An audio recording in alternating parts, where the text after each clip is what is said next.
Hello, my name is Eisenacht and today we are going to talk about Russian Revolution on Animal Farm.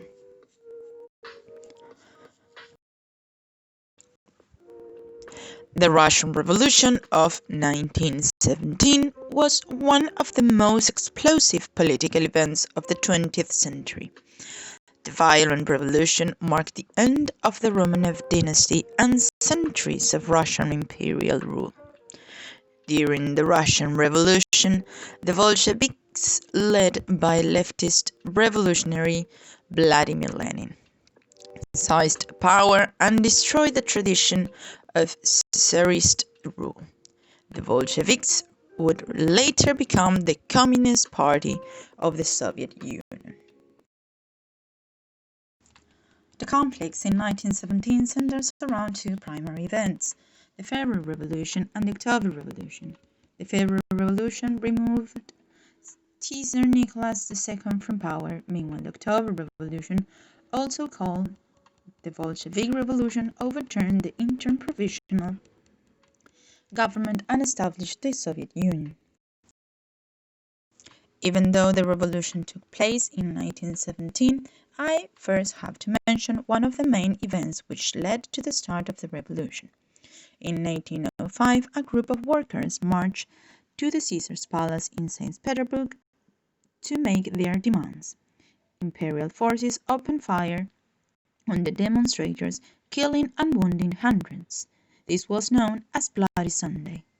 Strikes and riots broke out throughout the country, to which Nicholas responded by promising the formation of a series of representative assemblies or dumas, which was supposed to help make things fairer and give the people more power. However, the Duma had very little true power in Russia. Even over the next years, there were more problems for Russia under Tsar Nicholas II rule. In 1913, Germany declared war on Russia. During World War I, many Russian soldiers were killed and Russia lost important battles. The army was also short of uniforms, food, and weapons with which to fight. There were food shortages in many Russian cities and people were hungry. Coal and food prices were rising. By February 1917, many Russians were fed up and riots broke out in St. Petersburg. The Tsar Nicholas II troops joined these riots and the Tsar had no choice but to step down, ending with 300 years of Romanov rule in Russia. A new government was set up, called the Provisional Government. The Provisional Government say they wanted to create a fairer society, but at that time Russia was very poor and lots of people in the cities were hungry and they were still at war with Germany, which was costing a lot of money. This new government struggled to organize themselves and there were a number of disagreements about how things should be run, which led to a second revolution in October, the Bolshevik Revolution. In 1917, the Bolsheviks had begun actively preparation for the military takeover, which they staged in Petrograd from 24 to 26 October. The provisional government was disposed, its ministers were arrested, and Kerensky, the head of the Russian provisional government, had to leave the capital. A civil war broke out in Russia late in 1917 after the Bolshevik Revolution. The warring factions include the Red and the White armies.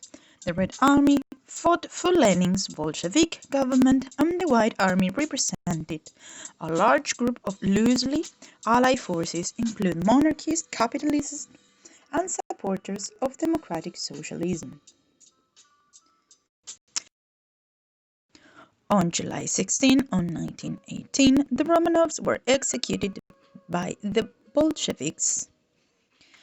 The Russian Civil War ended in 1923 with Lenin's Red Army claiming victory and establishing the Soviet Union. There were consequences of the Russian Revolution. The government is taken over by Bolshevik Party, led by Lenin. Later it will be known as the Communist Party. Farmland is distributed among farmers and factories are given to workers. Banks are nationalized and a national council is assembled to run the economy. Russia pulls out the World War I, signing the Treaty of Brest-Litovsk, conceding much land to Germany. Caesar's rule ends. Nicholas II, his wife, and 5 children are executed. A civil war between Bolshevik and anti-Bolshevik forces sweeps Russia from 1918 to 1920, and the Russian economy is in shambles. Industrial production drops. Animal Farm. It was written by George Orwell. He was born Eric Arthur Blair on 25 June in 1903 in eastern India. He was educated in England and, after he left Eton, joined the Indian Imperial Police in Burma, then a British colony. After that, he resigned in 1925 and decided to become a writer. In 1945, he wrote Animal Farm. Animal Farm is a political allegory from revolution and power, through the tale of a group of farm animals who overthrew the owner of the farm. It explores themes of totalitarianism, the corruption of ideals, and the power of language. But what is an allegory? From the Greek word allegorion, which means to speak as if to imply something else. Animal Farm is a satirical political allegory that recounts the Russian Revolution with animals. An allegory is a story that includes settings, characters, and events that are meant to represent something with much deeper meaning. For example, Mayor Farm, the setting, represents the entire country of Russia. Animal Farm is also a fairy tale. It contains many of the most common fairy tales elements, such as evil villains and noble characters. At first, the villain appears to be Mr. Jones, but at the end, Napoleon is far worse. The novel brings in magical elements found in fairy tales. The animals can not only speak, walk around in 2 legs and philosophy, but also appears to be smarter than human. We can identify 5 major themes inside this book. Animal Farm is a satirical novel in which George Orwell attacks what he saw as some of the prominent foolish of his time. Tyrants. Animal Farm satirizes politicians, especially their rhetoric ability to manipulate others and insatiable lust of power. The role of populace. Orwell does not imply that Napoleon is the only cause for Animal Farm's decline. He also satirizes different kinds of people whose attitudes allow rulers like Napoleon to succeed. Religion and tyranny. This is another theme of Orwell's novel that also strikes a satiric note is the idea of religion being the opium of the people, as Karl Marx famously wrote.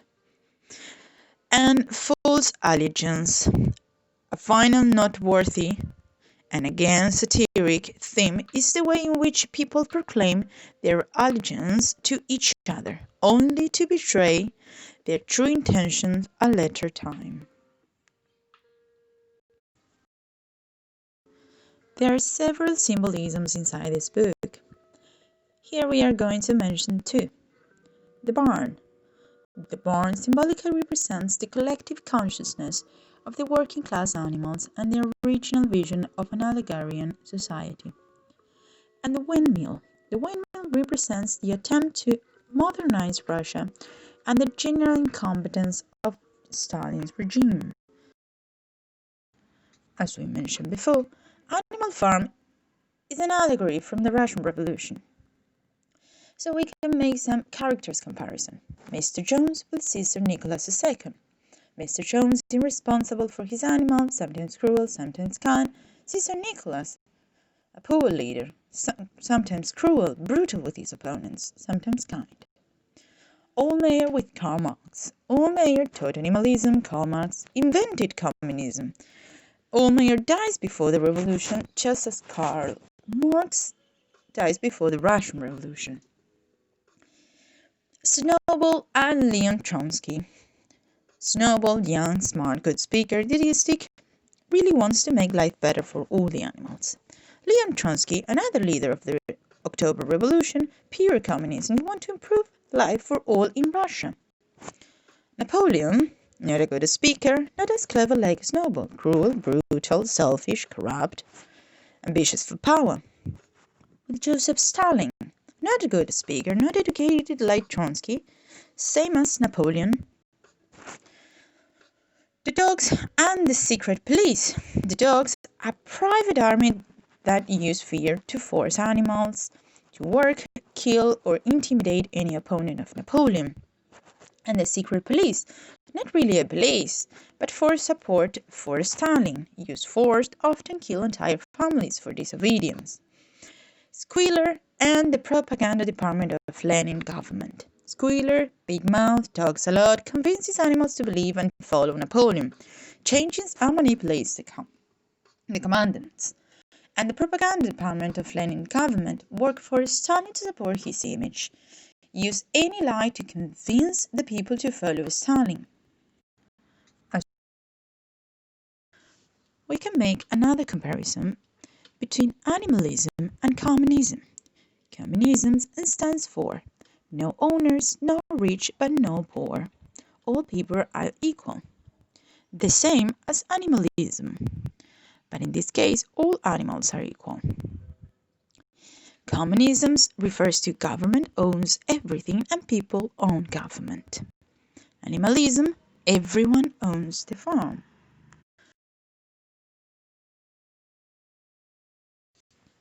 Last but not least, we can relate some events. There are many, but we are going to mention a few. For example, the Battle of Koshit with the October Revolution, the pigs in control with the Bolshevik party takes over, the old mayor's death with Lenin's death, the snowball's escape with the Trotsky exile and death. That was Russian Revolution and Animal Farm. Thank you for watching.